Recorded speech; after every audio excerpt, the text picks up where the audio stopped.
समझाना चाहिए। महर्षि स्वामी दयानंद ने इस पर ज़्यादा जोर दिया, और यदि स्वामी दयानंद ध्यान नहीं करते तो 8 वर्ष के अंदर में इतना महान काम नहीं कर पाते। तो मन हमारा सबसे महत्वपूर्ण अंग है शरीर के, om onze mind op een manier onder controle te krijgen dat is de grootste uitdaging। ये मन को यदि हम किसी तरह से नियंत्रित कर पाते हैं तो दुनिया की सबसे बड़ी समस्याओं का सामना करने में हम सक्षम हो पाएंगे। तो कहिए allerlei verrassingen in de wereld het hoofd kunnen bieden।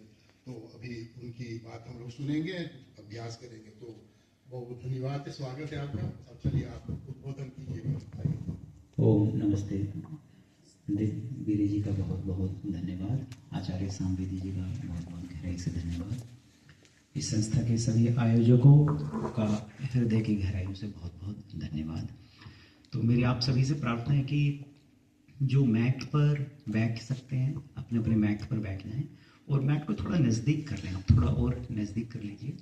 और जो कुर्सी पर ही बैठ सकते हैं, जो मैट पर नहीं बैठना चाहते हैं, वो कुर्सी पर बैठ जाएं।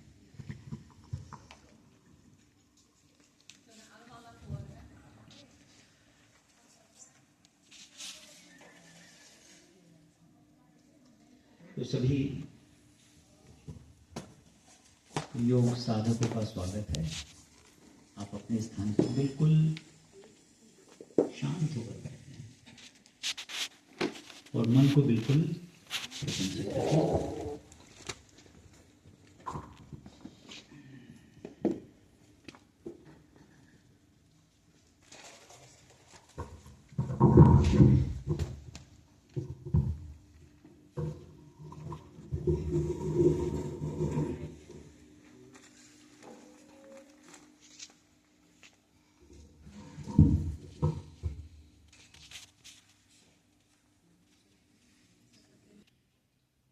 फिर मैं 2000 में आया, फिर 2001 में आया, फिर उसके बाद मैं अमेरिका चला गया, फिर उसके बाद मैं चाइना चला गया, हांगकांग चला गया। मैं 11 साल वहाँ रहा। वो 11 साल वहाँ रहने के पश्चात कुछ साल बाद मैं भारत वापस चला गया अपने 3 बच्चों के साथ, पत्नी के साथ। पूरी दुनिया में लगभग 32 देशों में मैंने योग की कक्षाएं कराई हैं। योग से संबंधित लेक्चर दिए हैं, प्राणायाम से संबंधित लेक्चर दिए हैं। और वॉइस ऑफ अमेरिका, अमेरिका में मेरे बहुत लेक्चर हुए हैं। अमेरिकन एम्बेसडर जो इंडिया में थे वो मेरे स्टूडेंट रहे। फिर हांगकांग शिफ्ट होने के बाद जब मैं हांगकांग में था तो मैंने एक चीज़ महसूस करी, क्योंकि मैं बचपन से योग से जुड़ा हूँ। योग हमारे रक्त में है, हमारे स्वभाव में, हमारे संस्कारों में है। लेकिन उस पर स्टैंप जो था वो वेस्ट यूएस से का लगा हुआ था कि कोई अच्छा अगर योगा टीचर है तो उसको अगर सर्टिफिकेट चाहिए तो यूएस अलायंस, योगा अलायंस से चाहिए तो वो रिकग्नाइज माना जाएगा। तो मैंने ये गलत बात है, ये नहीं होना चाहिए, गलत है। तो मैं भारत वापस चला गया और मैंने सोचा कि जो भी मैं योग में काम करूँगा, दुनिया का नंबर 1 काम करूँगा विदाउट एनी कॉम्प्रोमाइज। कॉम्प्रोमाइज नहीं करूँगा। तो कॉम्प्रोमाइज नहीं करूँगा तो what can I do? So I went back to India. I bought a property. मैंने हांगकांग में अपना घर खरीदा था, वो मैंने सेल करके हांगकांग से मैं दिल्ली चला गया। और दिल्ली में जहाँ प्रधानमंत्री मोदी जी रहते हैं उनसे 1 किलोमीटर की दूरी पर, और जो राष्ट्रपति भवन प्रेसिडेंट हाउस है उससे 1 किलोमीटर की दूरी पर, जो पूरे भारत का सबसे सुरक्षित, सबसे बड़ा वीआईपी एरिया माना जाता है, चाणक्यपुरी, जहाँ अमेरिकन एम्बेसी है, चाइना एम्बेसी, आपकी नेदरलैंड एम्बेसी, सब। तो इंडिया की सबसे प्राइम, पॉश और बेस्ट लोकेशन है। तो मैंने कहा अगर सेंटर खोलूँगा तो इस लोकेशन में ही खोलना चाहिए। Then you can be a brand in the world without compromise. If you want to create something, so don't compromise. Do and give your best. तो मैंने बिल्कुल प्राइम जगह पर एक योग केंद्र खोला, उसका नाम रखा लाइफ योगा। अभी 2 साल नहीं हुए हैं, 1.5 साल हुआ है, और वो वर्ल्ड के टॉप योग सेंटर में आ गया है। अमेरिका में जो योगा जर्नल मैगजीन है उसने लाइफ योगा को लिस्टेड किया है। तो जब मैंने वो 12,000 स्क्वायर फीट एरिया है और उसके अंदर 20 क्लास एक दिन में होती है। We start early morning 6 o'clock till 9 o'clock. Every half an hour, her 15 minute में, हर आधे घंटे में एक योग की कक्षा अवेलेबल है और 20 तरीके का योगा कराया जाता है जो हम करते हैं हठ योग। इसमें वैरायटी बहुत है, अगर आप देखेंगे वेरिएशन बहुत है।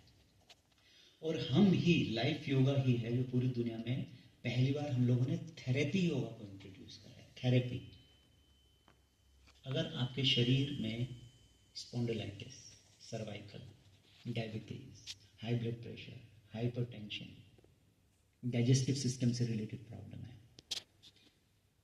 इन बीमारियों को दूर करने के लिए कौन सा आसन, कौन सा प्राणायाम, किस तरीके का आहार, किस तरीके का व्यवहार, किस तरीके की नींद होनी चाहिए, वो पहली बार दुनिया में हम लोगों ने वहाँ इंट्रोड्यूस किया है योगा थेरेपी के नाम से।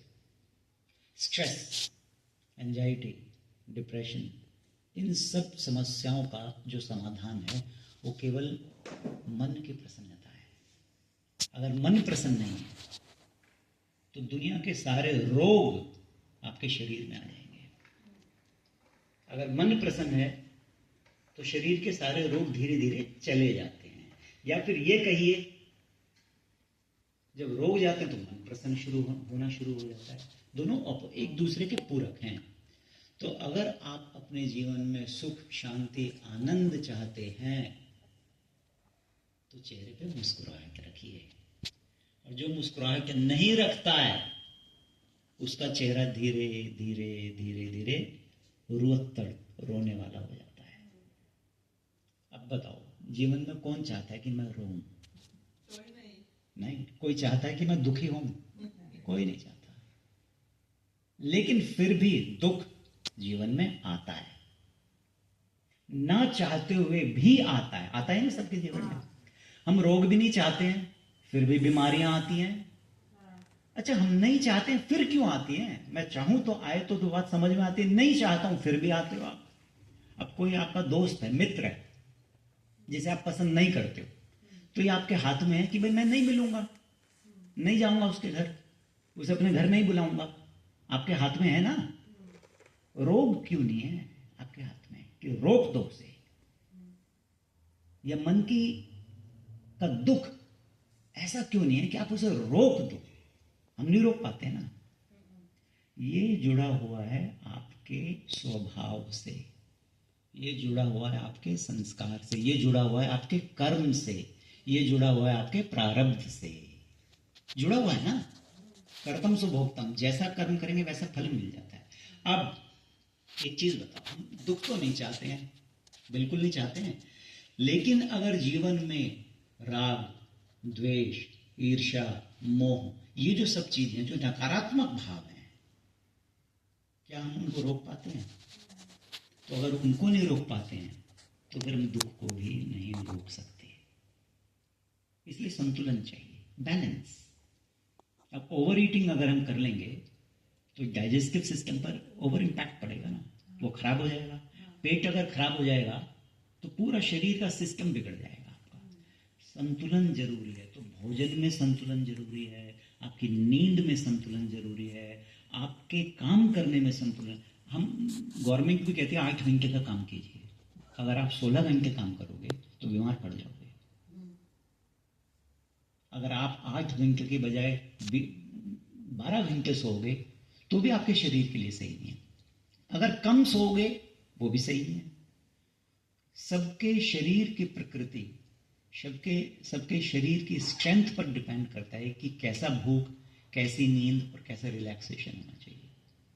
तो जो योगा थेरेपी हम लोगों ने इंट्रोड्यूस करी है वो इतनी कारगर थेरेपी है।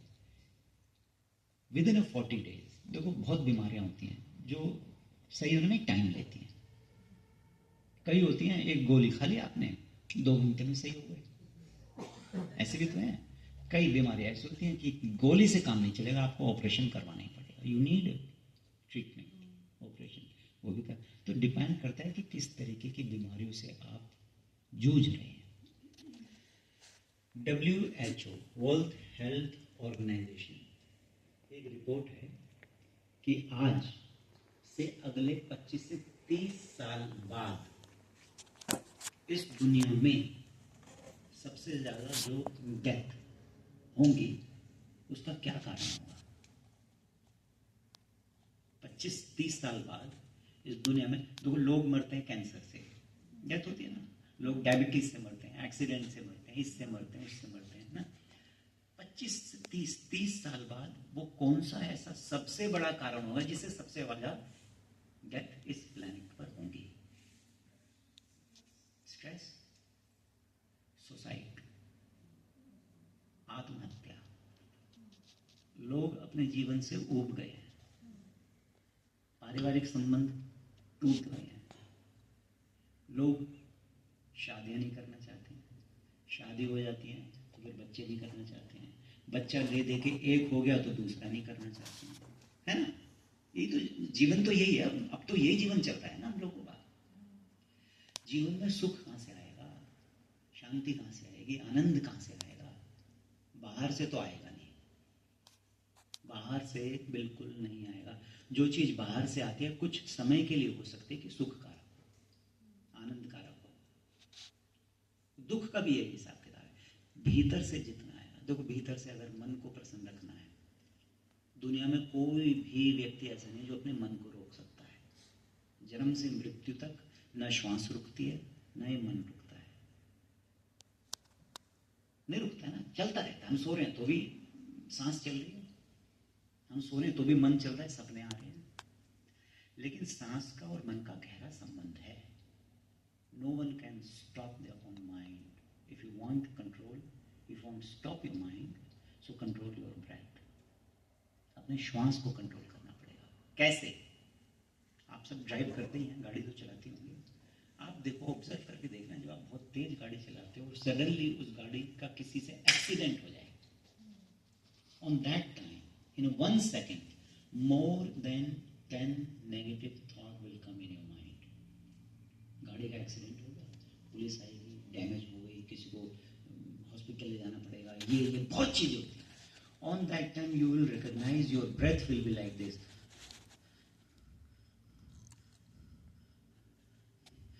श्वास जो है वो छोटा हो जाता है।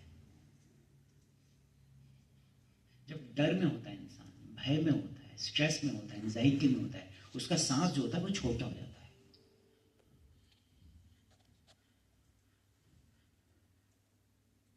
जिसके जितने सांस होते हैं उसकी उतनी ही जिंदगी होती है। सांस को अगर जल्दी जल्दी ले लोगे, जल्दी ऊपर चले जाओगे। सांस को अगर खींच दोगे, लंबा कर दोगे, तो लाइफ भी लंबी हो जाती है। एक सामान्य मनुष्य 1 मिनट में 16 से 18 सांस लेता है। लेकिन प्राणायाम अगर आप करते हो, ध्यान अगर आप करते हो, योग अगर आप करते हो, तो जो 18 सांस है वो 16 से 14, 14 से 12, 12 से 10, 8, उससे भी कम चला जाता है। तो जब मन शांत होता है, प्रसन्नचित होता है, आनंद में होता है, तो आपका सांस जो होता है बहुत धीरे हो जाता है। सांस जितना धीरे होता है, हार्ट बीट इतनी शांत हो जाती है, इतनी स्लो हो जाती है। हार्ट पे भी पॉजिटिव इम्पैक्ट पड़ता है, नर्वस सिस्टम पर भी पॉजिटिव इम्पैक्ट पड़ता है। तो प्राणायाम उस थेरेपी का एक बहुत बड़ा हिस्सा है। अगर आप अपने स्ट्रेस को, एंजाइटी को, टेंशन को, डिप्रेशन को, हाइपर टेंशन को अगर दूर करना चाहते हो, तो उसका सबसे सरल साधन है प्राणायाम, जो आप सब कर सकते हो, आसानी से कर सकते हो। तो एक चीज कराता हूँ, बहुत अच्छी क्रिया कराता हूँ। आप सब आराम से बैठ जाइए, कमर को बिल्कुल सीधा रखिए।